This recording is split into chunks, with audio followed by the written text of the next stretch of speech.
Welcome to Season 2, Episode 1 of the Filmmaker Film Watcher podcast. I'm filmmaker Richard Di Gregorio. And I'm film watcher Greg Ralph, and it's great to be back. Absolutely. We've missed this. Very much so. And we've been very excited over the break to discover that we actually have listeners. Absolutely, which is great. So on this first episode, we've decided to do a subscriber request. We had quite a few requests, and we had a request from Christian, who wanted us to review the 1968 film Correct. The Odd Couple, with starring Jack Lemmon and Walter Matthau. And Kathleen, who wants us to review the iconic Australian film from the local Renaissance in 1975 called Picnic at Hanging Rock. Yeah, the Peter Weir film. Yep. And Marita wanted us to review the classic 1950 film Sunset Boulevard. Which is particularly exciting because Marita comes from New Zealand, which means we have overseas listeners. Awesome. That's right. So let's kick it off with The Odd Couple. Greg, take it away. Okay, Oscar, Walter Matthau, is a happily divorced sports journalist living the bachelor dream in his New York apartment, including a weekly poker game with his married male friends. One night, his best friend Felix, Jack Lemmon, fails to turn up, and the group of men become concerned when they learn that his wife has just called it quits on their marriage. In a big night for all concerned, Oscar ends up offering to share his apartment, driven by his concern for Felix's welfare. But the two men are complete opposites, the messy bachelor and the house-proud neurotic. They're not designed to share a living space, and it's not long before Oscar starts to regret his generosity, particularly when they decide to invite two Englishwomen from upstairs for dinner and a good time. This 1968 movie is basically a filmed three-act play, with some minor linkages between the acts. The play was a huge hit for Neil Simon, with Walter Matthau and Art Carney in the leads. It has spawned two TV series and a sequel film, 30 years later, due to the comedy that arises from two characters who have great mutual affection, but are also polar opposites in how they live their lives in a shared space. So that's kind of the headlines. How did you find it? You hadn't seen this before, had you? I'd never seen any incarnation of The Odd Couple, not the TV series, series. not the television series, nothing. I'd seen nothing on it. I really liked it. You know, I thought it was a really just an enjoyable film. The screenplay I thought was the best part of it. I think it's Neil Simon's screenplay, because Neil Simon is a great writer. The performances were wonderful. Jack Lemmon and Walter Matthau both play off each other comedically, the straight man to the funny man, so well. Jack Lemmon's performance, I mean, especially in that opening sequence when he's trying to commit suicide but just cannot do it. Yep. Had me laughing quite a lot. Which I reckon probably is not in the play. I think that was one of the bits that was probably added to break it out of that one room, one set kind of mode. Yeah. But I thought the character arcs were really great, and they were seamless, you know, from the beginning and to them moving into it with each other to the very end when they really get a bit of each other. Jack Lemmon gets a bit of Walter Matthau, and Walter Matthau gets a bit of Jack Lemmon, you know, the very last line when he says, you know, that cigarette is here, you know, this is my house, you know, you've got to be clean. To me, it wasn't amazing, but it was a really enjoyable film. See, when I grew up, I used to watch the TV series, so with Jack Klugman and Tony Randall in the parts. And so for me, they were Oscar and Felix. I had never seen this film before. Right. But when it played the same, you know, theme music, you know, da-da-da-da-da-da, I thought, oh, I know what this is. And I got a little bit excited. I didn't love the film, though. I liked it. There's a lot to admire. I think probably its biggest strength is it's a wonderful record of Matthau and Lemmon playing off each other. Yeah. It's really a great record of the performances. And they did it quite a few times in other movies as well. Oh, the partnership? Yeah, the partnership. Yeah, absolutely. Because they do work off each other so well. Yes. Although I'll talk about the sequel later on that they were both in. But I felt I was watching a filmed play. So if I'd gone to see that on stage with those two there, I would have walked away from the theatre thinking, what a great night. But I just felt really aware of the fact that I was watching a play. That the three-act structure was really, really apparent. It was very much, I think all three acts were very much in that apartment, except when they took one bit and put it outside in the sort of the latter part of the first act, and some little linkages. So the start of the film and the link between each act, the structure was just so obvious to me that, you know... But I think it's very much like that with a lot of the films of that time. Sometimes they do, and sometimes the acting does feel staged. So that didn't bother me at all, and I didn't really feel that at all, really. In terms of like I was watching a play or anything, I didn't feel that at all. Well, I really felt it, but then I went and watched the sequel. So The Odd Couple 2, which I think was made almost exactly 30 years later, was obviously a film script, not a stage script. That's right. And gee, it wasn't good. And I didn't watch it. No, well, I think that was probably a smart decision. And what you said a moment ago about how at the end of the first film, the Walter Matthau character starts taking on some of the Felix characteristics. Right. Yes. Well, no, 30 years later, he's still the same old Oscar. Yes. And he stayed happily divorced all that time and is playing poker with older men and women in the old people's home. And then Jack Lemmon, who's just had his, I think, 4th or 5th marriage end in divorce. Oh, actually, well, they get together because Oscar's son is marrying Felix's daughter, which is pretty, contrived. That sounds a bit disappointing to tell you the truth. It was very disappointing. And it was like, I was kind of interested to see what these characters would be like all these years later and to see the two play off each other. But, Jack Lemmon was still pretty good, but I think it was actually Walter Matthau's last film. Right. And I think it showed. So I wouldn't bother with the sequel. If you look at some of the moments, though, there's really great moments in The Odd Couple, which I really loved. I mean, things which really cracked me up was the scene when they're in the restaurant and he tries to clean his ear with "ma." Oh, yes. And he was still doing that 30 years later, too. Oh, it had me in hysterics. So that didn't tickle me as much because the Tony Randall character in the TV show used to do that as well. So it wasn't new to me. That was like a hallmark of the Felix character. Right. But there were, and I won't remember them, but there were some great one-lines all the way through. Yeah, I mean, there's too many to mention here, really. There's so many. And I love the fact that when I think of Jack Lemmon, I think of Jack Lemmon as a very kind of, crackling with energy kind of guy. So he's very worked up about something or very excited about something. But this film started with him being very melancholic. And I'm not used to that with him, and that intrigued me. I thought, oh, okay, this is going to be interesting. Yeah. And I don't want to downsell the film. The film is certainly worth watching. Absolutely. I just felt like I was watching a filmed record of a play.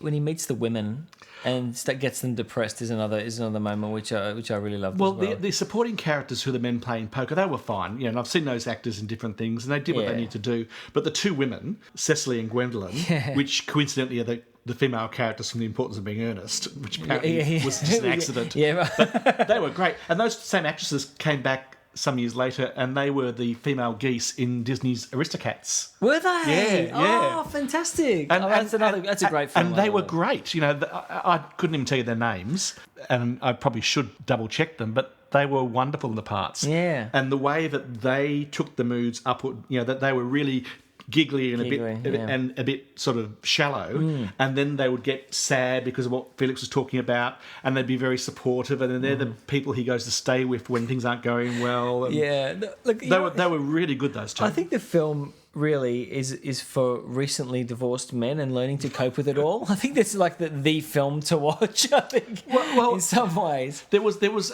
a real depth in this film to the Oscar character that I don't remember from the TV series. So in the TV series, Oscar kind of, almost grudgingly liked Felix, but it really played almost for the broad comedy of, being very frustrated because he wasn't at all like him and in his space. But when Walter Matthau and Jack Lemmon go outside and Oscar is supporting his friend at a very difficult time and says, "You're my best friend and I care about you, and look, come here and I'll give you somewhere you can be until you get this sorted out." There was it wasn't just broad comedy. So I think this is a stronger thing in a lot of ways, stronger characters than in the TV series. I really felt that both of them, but particularly Jack Lemmon, I really felt that he really was going through those emotions. Like I remember saying in the last series, there's a fine line between comedy and drama. I mean, he hits it every time. And he can do pathos without being pathetic. Absolutely. Oh, look, I admire those actors very, very much. The other thing about this film, which I think makes it hard for us to watch in the state that it was, developed for, is that divorce is now fairly common. Yes. But back then, so late 60s, divorce was, as I understand it, still fairly infrequent. And certainly people from more religious backgrounds just didn't divorce. Just didn't do it at all, no. So Oscar and Felix would be relatively new characters, and the film would deal with a situation that was relatively novel.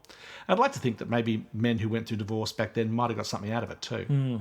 and not just a good laugh, but something about the importance of men supporting men. Yeah. I don't want to be too earnest about this, but I thought there was something there. But those themes are in the movie, and so I think they're worth talking about. I mean, amongst the comedy, there is that drama, and I think that shone through as well. I think that's what made the movie a bit better than what I thought it was going to be. And it walks all over the sequel. Yeah, and it doesn't go screwball. It keeps the integrity of the characters throughout the whole piece. Oh, okay, yeah. To the end point. I think it's well done that way. It also makes me yearn for smart comedies, screwball or otherwise, but films which are funny and typically the humour is driven by the characters themselves, which is what you're saying, and or outlandish situations. But I have to say a lot of modern comedies leave me cold, and in particular, the ones which American improv style. Yeah. I like a really smart, crackling script that's based on wit and a trajectory of the situation and or characters. That's Neil Simon, though. Neil Simon, Billy Wilder, who we'll talk about later on in some of his comedies, things like early Katharine Hepburn, Cary Grant, Jimmy Stewart kind of comedies. Yeah. I relish them, and I don't want to sound like an old whatever, but I miss really good smart comedies. And what you find with this movie, when I was watching it, I was thinking, wow, the joys of a great screenplay. Fun fact about this film, by the way, did you know that although Walter Matthau and Art Carney had played Oscar and Felix on stage very successfully, when it came to the movie, Matthau actually wanted to play Felix. Oh, wow. Yeah, he said, oh, look, Oscar's too close to me. It's not much of a challenge. And it reminds me of, other famous almost swaps like Brideshead Revisited. Jeremy Irons wanted to play Sebastian. Right. Whereas Anthony Andrews might have played Charles. And even trying to imagine how they would have worked, I cannot see Walter Matthau as Felix. I just can't. No, I can't. But I can see, he is Oscar. Yeah. And Jack Lemmon as the slobby sportscaster? No, can't see it. He could have done it. Big Jack Lemmon fan. But so am I, by and large, particularly Jack Lemmon in the 60s. That was his decade, I think. It was. So what are you giving it? I'm giving it a 8. Yeah. Yeah, I'm giving it an 8 because I think it is a classic. I think it's look at the success of what it's done and what it's spawned from it. A great, enjoyable movie, 2 great performances, classic actors. I couldn't go lower. I was thinking about it. I was going 7, but then I went no. Actually, it is a classic. It is nearing there. Well, I'm sorry, I did go lower. I gave it a 7. I gave it a 7. I was close to giving it a 7. For all those things that you said and why I enjoyed it, what undermined it a bit for me was I felt like I was watching a filmed play, but then I watched the sequel and thought, you know what? No, this is actually better than I might have marked it. So, yeah, a 7. And a special thanks to Christian who suggested it because it's one of those films I'd never got around to seeing. Me too. Relied on the TV series, and it was good to sit down and actually watch it. So, absolutely. Christian, thank you. Absolutely. Thank you, Christian. So our next film was nominated by Kathleen, and it's an interesting choice because I've been in touch with Kathleen, and she is actually the director of a school. And it's interesting, she's chosen this film, Picnic at Hanging Rock, one of the most iconic Australian films set in a school. But Ricardo, tell us about it. Okay, Picnic at Hanging Rock. Released in 1975 and directed by one of Australia's best directors, Peter Weir, Picnic at Hanging Rock is arguably the most famous Australian film. The mystery surrounding its story still remains to this day. Based on the 1967 historical novel of the same name by Joan Lindsay, it centres around the disappearance of several schoolgirls and their teacher during a daytime outing, a picnic at Hanging Rock, on Valentine's Day 1900. The main players being Miranda, Anne Louise Lambert, Irma, Karen Robson, Marion, Jane Vallis, Rosamond, Ingrid Mason, and Edith, Christine Schuller. They are accompanied by a teacher, Miss Greta McCraw, Vivian Gray. The group of girls leave behind their friend Sarah, Margaret Nelson, an orphan who has not been allowed to attend at the decision of the headmistress, Mrs. Appleyard, Rachel Roberts. The group of girls wander off on their picnic, are spotted by 2 young men, Michael, Dominic Gard, and Albert, a young John Jarrett, who take fancy to them. The girls are taken in by the Hanging Rock's probable spell, then disappear without a trace. Well, the town and college become quite restless when news breaks of this. The story then takes a turn with the discovery of Irma by the young men Michael and Albert, with Irma remembering nothing, as well as the news that Sarah's guardian has ceased paying tuition and that she faces a reality of having to leave the college and return to the orphanage. With a host of other famous Australian actors, including Jackie Weaver, Gary McDonald, and Helen Morse, this film really takes you under its spell, even now. From the brilliant, eerie, and iconic musical score by Bruce Smeaton, to Russell Boyd's wonderful cinematography, to Peter Weir's stunning directorial vision, the film never feels dated. As its presence is so greatly realised, you feel as though you are in the year 1900. Greg, what did you think of this movie? Well, I didn't feel I was in the year 1900. I felt I was in the year 1975. Look, it took me a long time to sit down and watch this film. I felt intimidated by it. For people who aren't within Australia, they wouldn't understand that this film is almost viewed as the film that kick-started the Australian Renaissance in film. Yeah, absolutely. And did a number of interesting things. Peter Weir, the director, talks about the fact that it was unknown at that stage to base a film on a book, which I find quite staggering. But that was seen as being quite a new thing as well. It was a film, I'm not sure it was the first, but it was certainly in an era in the 70s when a lot of our films were looking back to our colonial history and what that meant about, who we were and where we came from. So I thought, I don't know what I'm going to be able to say about this film, but it was interesting. I saw this film, I think, when it first came out or close to, and I was 13 when it came out, so it tells you how old I am. And when I was 13, I was reading all the Agatha Christie's. So I approached this film, I had forgotten until I started watching it again, but I had first approached this film as a mystery to be solved. Yes. The girls disappear. At some stage, they'll tell us what happened to them or where their bodies are or who done it and so on. And it doesn't. This film is a film which is very intent on not answering questions, but just, as you say, being like I think you said a spell or a dream. That's right.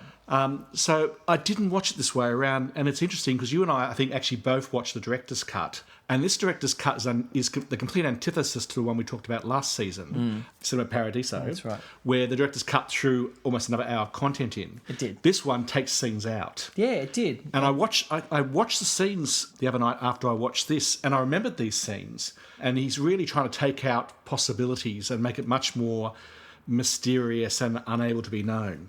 But what struck me this time was two things. The first thing was, it struck me that this was a film about Australians of a European background and habits and dress and mores becoming quite overwhelmed and lost in an alien, deeply ancient landscape that's Australia. I think I picked up on some of that last time, and I have certainly read commentary since. But what really struck me this time around is the sexuality of the film. Yeah. So, I think I've read things in the past about, all these girls brushing each other's hair and doing up their corsets and Sarah and Miranda may have been in bed together the night before and certainly have a very intense friendship.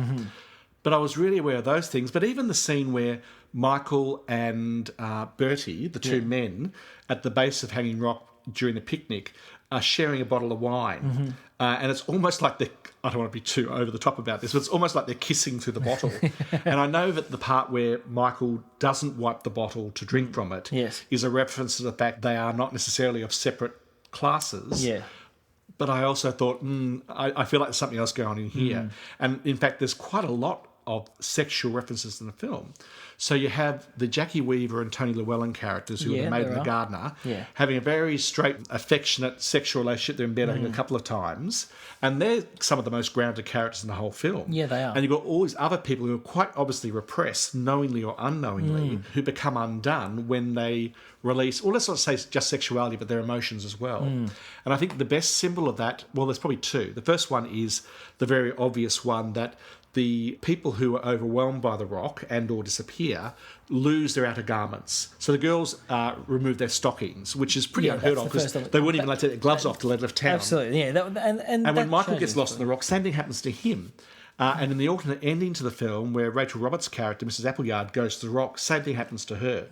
And Vivian Grey, who you didn't mention, who's wonderful in the film as well, as Miss McCraw. Yeah. Although we never see it, we're told that where she's in a very kind of flaming red, which is interesting. But we never see that. We never see her even. We see her just before. You can sort of gauge that she's getting something's happened, and she's sort of getting. But we're told she's funny because she was running around in her underwear. Yeah, that's right. So there was all that. And the other one which really struck me was Rachel Roberts' hair.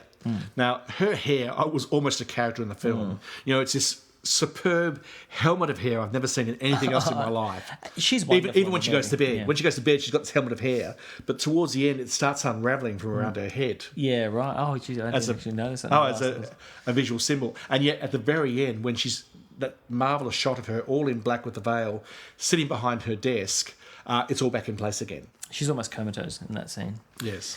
Or drunk. You know, interestingly, I first saw this film, not when it opened, because I wasn't born yet, right? But Yeah, thank you. but it was actually in about 97 or something like that, 98. That you saw it? It was the first time I saw it. About the same age as me, 12, right? 13. Yeah. Right. And no. Oh, no, 10. No. Oh, sorry. Sorry. No, I was a bit older. Oh, 20. than that. Yeah, I was about 20. I That's can't right. do basic maths. So, No, go back. no, back. Anyway, so the first time I saw it, I was put off by it because the thing is, at that time, these Nescafe ads came out. It was a great piece of advertising because these ads, they told a story and from this couple who were getting together and whatnot. But they used the same music the panpipes. as the panpipes as Hanging Rock. So I'd heard about the score of Hanging Rock. I'd heard about the eeriness and how haunting it is. And so, but when I thought, oh, this is going to be really interesting. So when I first watched it, I couldn't get this Nescafe ads out of my head. So it really it ruined the experience for me. So I loved revisiting it again. I hadn't seen it since, so I'd forgotten a lot of it. So when you watched the film, did you make a coffee? No. Yeah, it would have been great subliminal advertising there. But so that's why I loved revisiting this again, because now I've completely forgotten those ads, so I could actually watch it. Well, let's talk about the music, because what struck me also this time around was I think the music choices are a bit odd. Because here's a film about European civilization kind of almost overlaid on a much darker, mysterious land. Yeah. And we have a lot of European music. We have Beethoven and was it Mozart? Someone else. Very classical European music. We have the British Royal Anthem as well, which is as establishment as you can get. Of course, yeah. And we have the panpipes played by a Romanian pan flute player. Yeah. So it's all European music with the exception of, was it Bruce Smeaton? Who wrote the music? Bruce Smeaton. Bruce Smeaton, who wrote the piece called Ascent, which was much more, even now it's quite modern music, but everything else was European. And I wonder if, looking back, if Peter Weir were making it again, would he use different sort of music that more reflected the landscape rather than almost the overlay. You had to find something. Just very deep sounds. Your disturbing kind of bottom of the soul kind of sounds. But it's not really hypnotic though. Yeah, well, I guess it's the mystery of it. You really needed that hypnotic sound. It really needed to be haunting and hypnotic and eerie, and it was. But that's what it brought. But to me, it says Greece, not Australia. Are you serious? No, absolutely. I did not even think about that. It says to me Greece or South America. No way. I wouldn't even think about South America or Greece in that with the panpipes of that music. No, you'd think of coffee. No, No, I thought it was perfect music for the film. It was. It works, but at the same time, it's odd. You know, it's not odd. Well, it is because it's European, and the film's kind of critiquing that. Well, I do. Anyway, I might be belaboring it too much, but I just want to, just for a moment, flick back to what I was saying about when I first watched it. I was viewing it as a whodunit. Yes. I think there's a very spurious, tongue-in-cheek case to be made about what really happened to those girls, because the two young men who were the last ones to see them, one of them was the guy from Wolf Creek, John Jarrett. I reckon it was his first serial killing, and no one worked it out. Oh, jeepers. John Jarrett. But I love seeing a young John Jarrett in there. I love seeing He was very pretty in that film too. He was.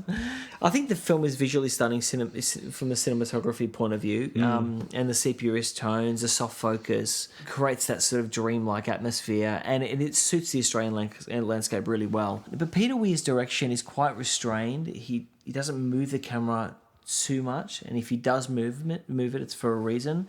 He uses reflection quite a bit in some of the scenes indoors with the mirrors and whatnot in the background, but it is quite restrained. I think of the time they were quite restrained, so he uses that, except when they're on the rock, then he moves a bit more, and when it's all sort of dreamlike, he can use and you sort of get more creative there. I noticed in the opening scenes when you've got all the girls, you know, counting valentines and brushing each other's hair and doing up corsets, But a lot of those scenes are these young girls, and it's very European, the clothes they're wearing and the nature of those kind of Victorian. Brilliant costumes, by the way. Brilliant costumes. Yes. They are so well done. I mean, they're a bit dirty. They're not sort of too clean, and you feel like they've been worn. Well, the point I wanted to make was that in those scenes, it's all very European and European walls and doors and furniture. But in a lot of those shots, you have windows behind them, and out the windows are the Australian landscape. Right.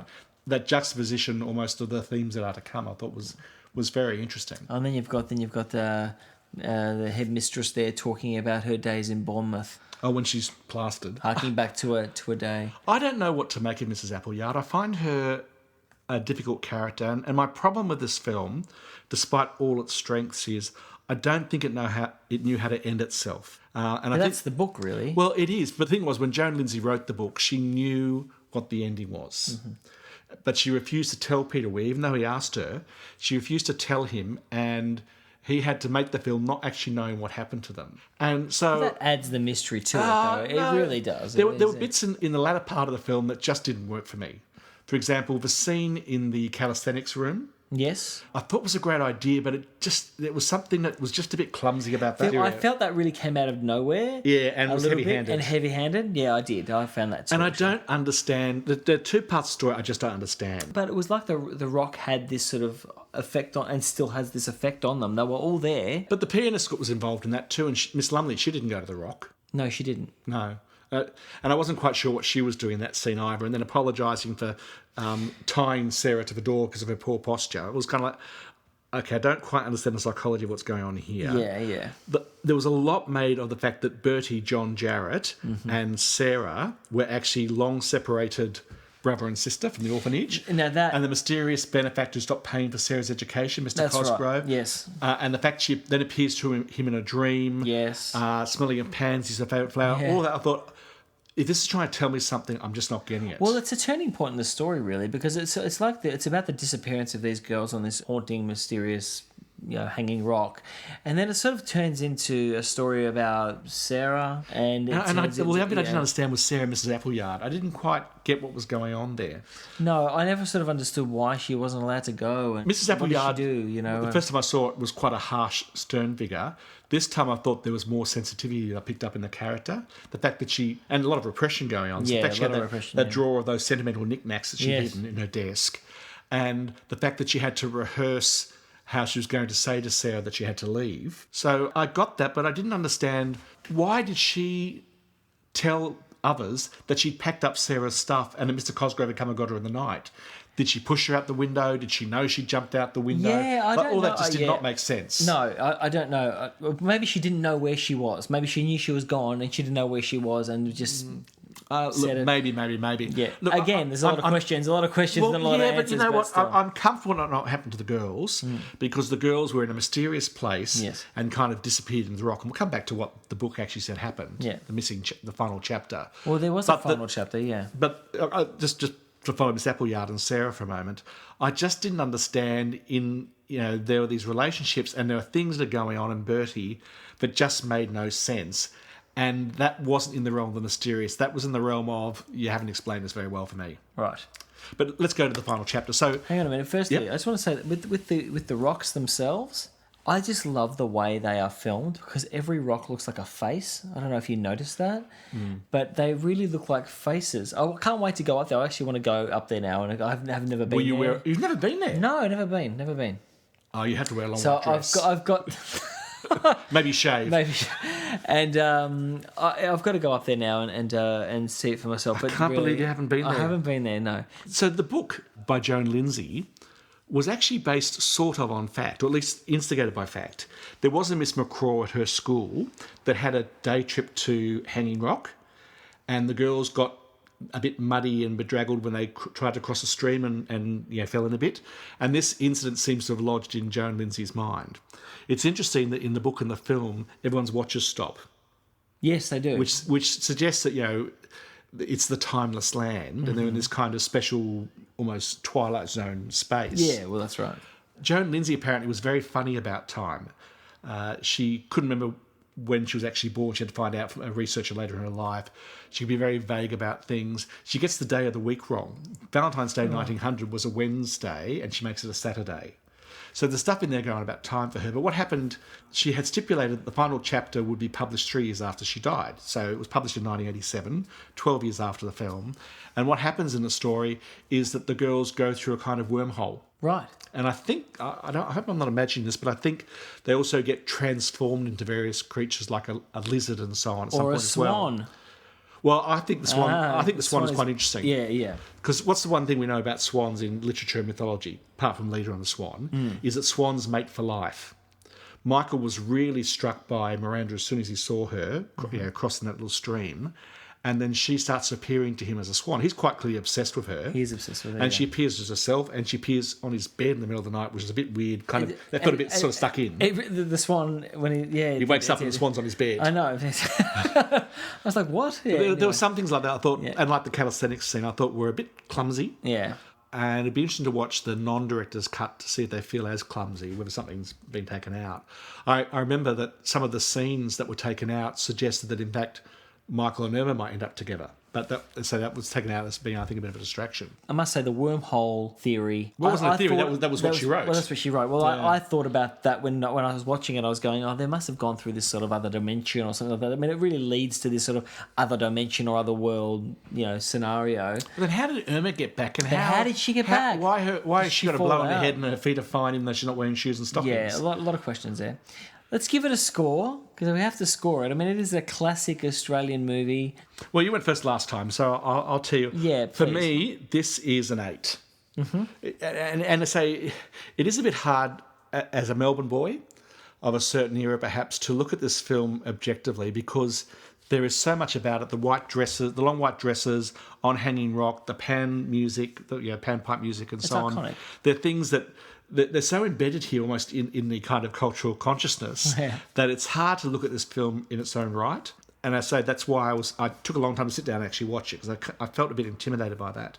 However, when I sat down and watched it, and I started to see some of the flaws in it as well, for me, it's a really good film that hit a mark in a time that really made it stand out, and it still stands up in its own right. But I think there are weaknesses in it. Well, I sort of agree. I'm giving it an 8-2 for a lot of those reasons as well. But it also marked the emergence of Peter Weir as such an amazing filmmaker. I mean, he's done so many great works ever since, and he still continues to make great films when he chooses to make them.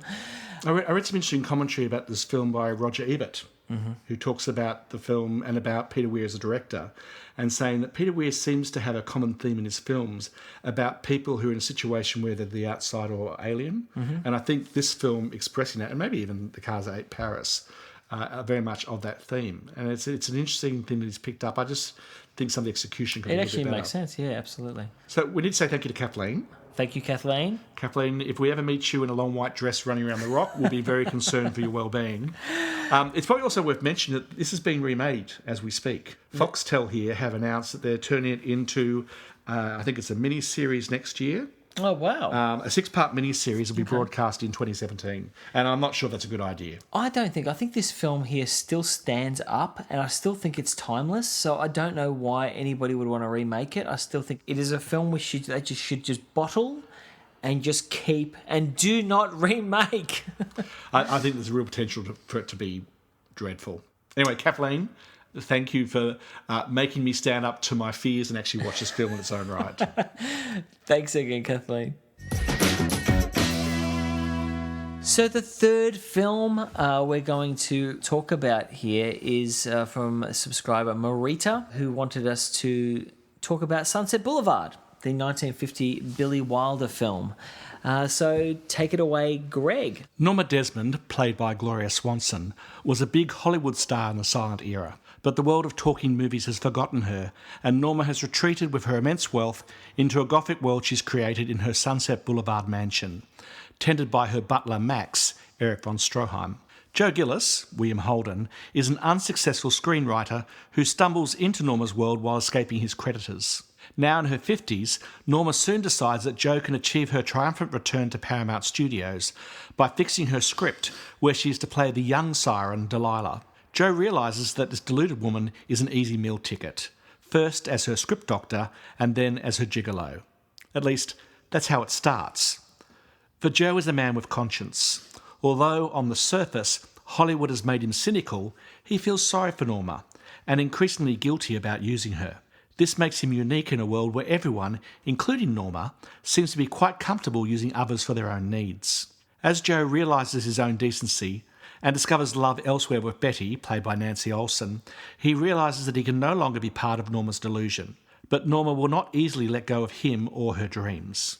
This 1950 film won 3 Oscars, including Best Writing, Story and Screenplay. Its 4 leads and director Billy Wilder were all nominated, but lost in a field of such classics as All About Eve, Adam's Rib, The Third Man, Father of the Bride, Harvey and Born Yesterday. I mean, this was an amazing year for films. Amazing year. Ricardo, what did you make of it? Okay, I've heard about Sunset Boulevard for all my life. Like it's always come up, Sunset Boulevard. There's the musical. You'd never seen this, had you? I'd never seen it. So there's the musical Sunset Boulevard. I remember they've built a big house and all the rest of it. I never saw it. I saw it. Well, no, of course I never saw it. I never even knew the story to this. I thought it was some romance, swishy female romance and lovey-dovey. I had no idea what to expect from this movie. So, to my surprise, I didn't even know who directed it. It's one of those films which I'd heard of, but it just passed me by. Yeah, I've got to see that at some point. So thanks, Marita. So when I switched it on, it's suddenly the music, the great opening title sequence of the curb, of the title on the curb, and then going down the road. Even before the curb, there's the Paramount logo, which is kind of misty or see-through. Yeah, it is. Which is quite unusual. But I just suddenly went, this is a film noir. I had absolutely no idea what this film was. And then suddenly the voiceover, and I just went, oh my goodness, I'm in heaven. I love film noir movies. So I was in heaven from the very beginning, and I really loved it. But it's not a film noir. One of the things I love about this film is no, it is, but it's more. Yeah. It seems to effortlessly switch between different genre. So it starts as film noir, then it kind of becomes a gothic film with the funeral of the monkey in the garden at night and all the things leading up to that. Oh my God. And then it becomes a Hollywood almost expose, and then it keeps switching between these, and you have scenes where the butler is hiding in the darkened corner of Joe's room, which is almost a Hammer horror film kind of thing. Yeah. There's a scene where Norma is ringing Betty, the girl that Joe's in love with, and trying to sabotage that relationship. And there's a shot where she's lying across the bed on the phone as Joe comes in the door in the background. Yeah, yes. And it reminded me of Sorry Wrong Number with Barbara Stanwyck, made 2 years earlier. So now it's almost like a bit of a thriller, except it's not actually her who's in danger. Really, it's him. It's him, So there's a lot of switching going on. But it almost defies genreification, if that's a word. What an amazing performance, though. Swanson? Yes. Oh, God, just phenomenal. Really is. I mean, I'm a massive fan of the silent movie era, so to see her performance... And I mean, I say in this movie, I don't think there's not a lot of overacting in this movie, and there's not. But when she's performing and she does those eyes, and the hands, the claws, yeah. it was 1950, so it wasn't that long before the silent movies were there. But what a brilliant performance she does. Do you know who she lost the Oscar to? Who did she lose the Oscar to? She lost the Oscar to Betty Davis, All About Eve. No. She lost to Judy Holliday for Born Yesterday, which also starred William Holden. Now, I really like Born Yesterday. I watched it only a few months ago again. I've never seen it. Oh, it's a film stage play. It's a very witty film with a political dimension, and Judy Holliday is excellent in it. Mm-hmm. But I think Gloria Swanson possesses Norma Desmond, and I think that's a film that people will be watching long after Born Yesterday is probably forgotten. Well, George Cukor, the director? Yes, that he actually suggested her. But she wasn't the first suggestion. The first suggestion, believe it or not, was Mae West. Now, I cannot see Mae West in this part. I can't see her doing anything in this except being a bit sexy in a very Mae West kind of style. And I certainly can't see her doing a Charlie Chaplin impersonation the way that Gloria Swanson does brilliantly at one point. She does. She does a brilliant Chaplin. But she was in a Chaplin film, did you know that? Which Chaplin film was she in? Do you know? His New Job. Really? I watched it. I went back and watched it. Oh, wow. She's an extra in the background. She's a secretary in an office where he's doing a scene at the front. She's down the back, but she would have been observing him. George Cukor Before she was famous. did suggest her because she was a silent movie actress who hadn't transitioned well into the sound era. So No, but she actually had. Well, what did she? Oh, mean? she did a number of things on film and on Broadway as well, in ways that some of the other choices actually hadn't done. But she understood the nature of that character. So Mae West was asked first of all, but she wanted to rewrite all her lines, and Billy Wilder wasn't having that, and good on him. Then they wanted to go to Mary Pickford, from Pickford and so on. Yes, absolutely. Yes. But she apparently always wanted to keep her negatives, and that wasn't on either. So then they went to, I think is how you say it, Paula Negri, who I wasn't aware of particularly, and she had too heavy an accent for the part. So they're working their way down this list, and then someone, obviously George Cukor, suggested Gloria Swanson, and thank God he did, because I just cannot imagine anyone else in this part who wouldn't have played it for laughs with a wink at the camera or really gone over the top. And she's exceptionally melodramatic, but she doesn't overreach. It's an eye-opener, and the only films that I really know her from are this and Airport 75, which isn't saying a lot. That opening shot, with him in the pool. Yes. So you're going to share with us how they actually did that shot? Of course. Look, Billy Wilder is an and director. Yes. I mean, and he's one of my favourites. But this is a brilliantly, amazingly directed movie. It really is. There's so much to love about the way this is directed. But apparently, he was having quite a bit of problems actually getting it right, that shot. He tried lowering we should say that what the shot is. Yeah. It's like a low angle shot of a body floating in the pool. A body floating in the pool. With police and others standing up on the surface behind it. That's right. Yeah. So he tried to sort of get a camera underneath in a waterproof box, but he couldn't really get a good result from it. So ultimately, he succeeded by placing a mirror on the floor of the pool and shooting the reflection of the character and the cops and the photographers. So that's how he got the actual shot there, which is quite innovative. And again, very iconic. And I remember I saw the musical of Sunset Boulevard, and I can't for the life remember how they did it, but they opened the musical with that same shot somehow on stage. Oh, wow. But I don't know if you know this, but it wasn't the first opening of the film. There was another opening which they shot, and they tested with audiences, and the problem was the audiences were laughing too much at it. And the shot was that William Holden, Joe Gillis' body, is taken down into a morgue and toe-tagged, and then he starts telling the story to another corpse in the morgue. Oh, wow. And that would have been okay, but that shot of him in the pool, almost suspended in space, while talking to us. Oh, while talking to us. That was great, because it was like, I don't know what film beforehand you had the voiceover, and it was the dead guy talking to you.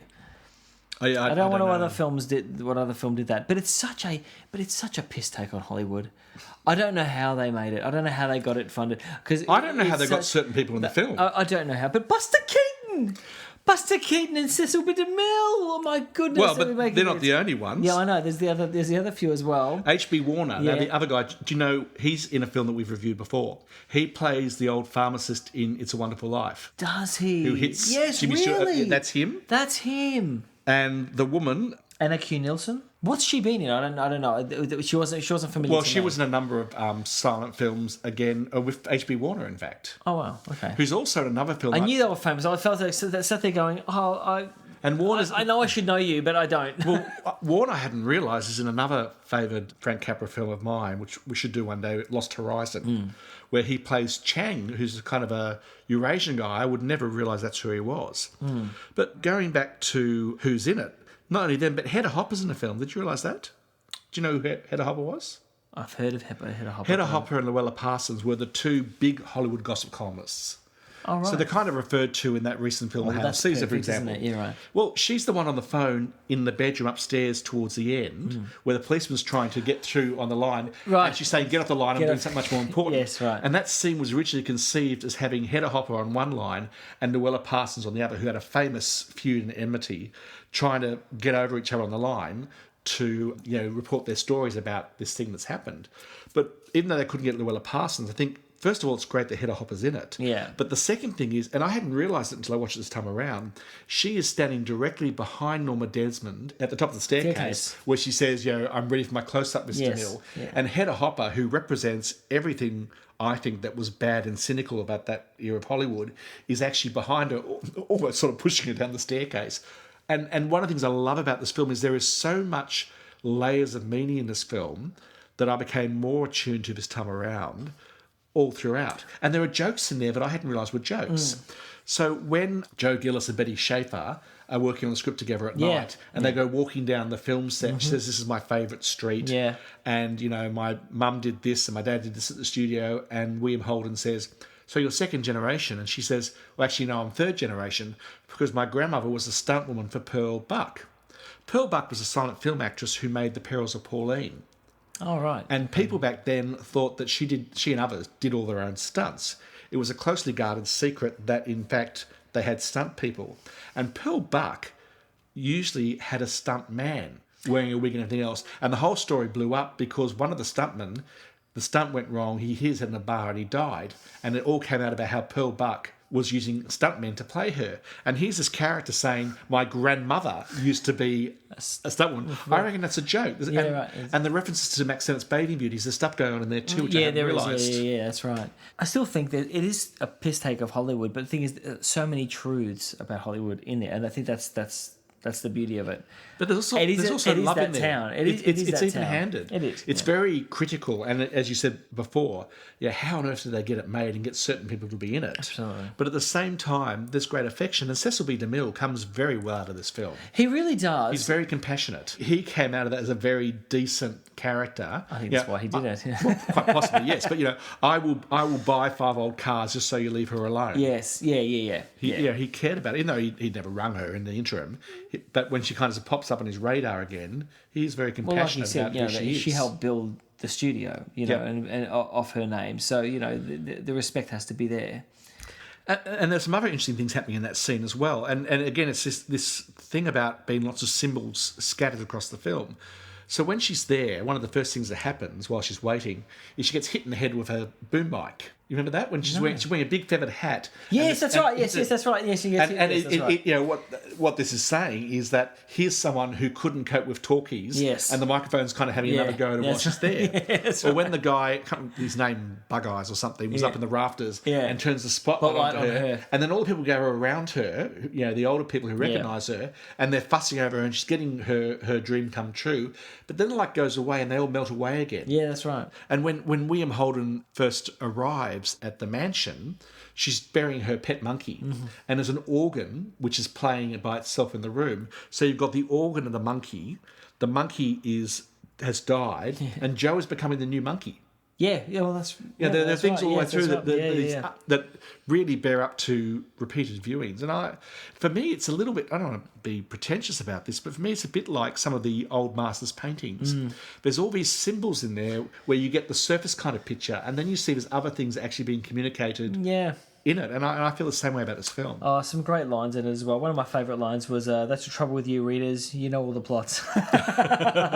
Great line. Well, you see, that's one of Joe's lines, right? Yeah, it is. Because there's other great lines which are very much Norma's, that become cultural touch points or memes. They're things like, "I am big. It's pictures that got small." Or, as I said before, "I'm ready for my close-up, Mr. DeMille." Oh, classic line. I mean, that is the classic line, which I didn't even know that came from Sunset Boulevard until I saw it at the end. When she was coming down the stairs, I went, "Oh my God, she's going to say the line." She's going to say, "I'm ready for my close-up, Mr. DeMille." Oh my God, that's where it came from. What did you make of Max, the butler? I thought he was very good, and I loved the way they unravelled his story throughout the piece as well. Which we're not going to say? No, I won't say it, actually. Okay. I won't say it. But he's really fond of her, but you wonder why he's so fond of her as a butler. He's been the butler for many years, but I'm not going to give too much away. Again, it's another reason why the screenplay is so good, because these minor characters all have a beginning and end point and have a path, and we learn about them. It's so well done. It's so well done. Well, actually, I am going to talk a bit about who his character is, because the scene where Norma and Joe watch one of her old films, do you know what that was about? No. Where she stands up and does her Claude kind of thing about what a great actress she was. Yeah. That excerpt is from a silent film called Queen Kelly, which she starred in and produced with the funding from Joe Kennedy, JFK's dad, before he went to politics. All right. They were lovers. Yeah, right. And Stroheim, who plays Max, was the director. And he was blowing the budget like crazy, and he started doing things that she was very unhappy about. She rang Joe Kennedy and had Stroheim fired from the film. The film didn't get finished. It was the end of his career pretty much as a director. And she went back to it 2 or 3 years later to try and get the film completed. It wasn't very well done. Yeah. But this film was actually very important in both their lives. It was pretty much the end for him, and it was sort of the beginning of the end for her as a silent actress. Oh, wow. And so you got this scene, and they fell out, but apparently they kind of got past that before we got to the making of Sunset Boulevard. But again, it's the thing about the film, there's all this other stuff going on about so it much. that you don't know when you watch it unless you read about it, which is what I've been doing. Yeah. Or you're of that world and you recognise that some of those in jokes. Look, this is one film that I will watch again and again and again, and I'll pick up more and more and more. Yes. Watching it once wasn't enough. By the end of it, I thought to myself, no, I've got to watch this again and again and again, and I will. And there's wonderful framing in it. So, I talked before about the organ when Joe first arrives, but there are great kind of composed shots. So at one stage you see just Max's hands playing the organ. Mm-hmm. The scene where Joe ends up kissing Norma on the bed and becoming her jiggler, her lover. Yes. But there's shadows that increasingly come across his back as he gets closer and closer to her. There's all these things that I just sat there thinking, this is so well mirror done. shots as well, which were wonderful as well in there. And one that casts light on her face towards the end of that key moment as well. Oh, look, I like this film, but now I love this film. I really do. Oh, look, if we're going to get to scores now, Go for it. I'm giving it a 10. I think it's faultless. I'm a 10 as well. I think it's an absolute classic. I will love this movie again and again. I've watched it once. I thought it was a 10. I thought this is just brilliant, and I will just keep watching it now. Well, as I say, I'd seen it and I liked it. I'm not sure I ever saw it in one sitting, or maybe I've seen just a whole lot of bits of it, or I saw it once back-to-back a long time ago. And I always knew I liked it. I knew it was a good film, but this time around and getting so much more out of it, for me it's a 10 because you can watch it again and again and again, and every time you'll see other things in it. And if that's not a masterpiece, I don't know what is. Yeah, absolutely. So thank you, Marita. This is Marita's masterpiece. Yeah, it is Marita's masterpiece. Thank you for suggesting the movie, because I don't know how it would be as a musical, though. I'm not a massive fan of musicals, so I don't know how it would work as a musical. Well, if breaking out into, well, it's Andrew Lloyd Webber, and if it wasn't if it wasn't straight after Phantom of the Opera, it would have been soon after. I think it might have been his next big musical. And what I remember of it was it very much played up the Gothic part of it. Right. And, she's almost a Phantom of the Opera kind of character. She's someone who's retreated from the arts but wants to sort of foster or get back into it and has very strange stuff going on. But I think there were a lot of other light and shade things that just didn't come through from my memory of it. But look, as a film, yeah. Oh, just wonderful. Thank you, Marita. So that concludes episode 1 of season 2. It's great to be back in the mode. It's great to know that we have people who are following the program and who suggest films to us. So thanks again to Christian, Kathleen and Marita. But it's also good to know it's not just 3 people out there listening to us. We've had things coming through on Facebook and that thing called Twitter, which as I understand it is basically a nice form of cyber stalking. Thank you. So yeah, thanks for listening. And again, yes, if you can subscribe, follow us on Twitter, Facebook and whatnot. We love the responses. It's nice to know it's not just the two of us in front of this mic wittering on. And what about next time, Ricardo? What are we doing? So episode 2 is going to cover some guilty pleasures. Paul Verhoeven's Showgirls, which we can't wait to talk about. Which I've never seen, and there might be a very good reason for that. We've got Mel Brooks's History of the World Part 1. Which I have seen, and I'm not racing to see again, I have to say. Well, we're going to talk about that one. They were your 2. Yes. And my one is, unfortunately, is High School Musical. Oh, my goodness me. But I don't think I'm going to feel anywhere near as guilty about that as you are about taking me into the world of Showgirls. No, it's going to be a wonderful episode. Quite a funny one. If there's anyone out there who might be easily shocked, maybe you should just jump to episode 3. I think it's going to be a fun one. So thanks for listening again and enjoy. It's great to be back. Thank you.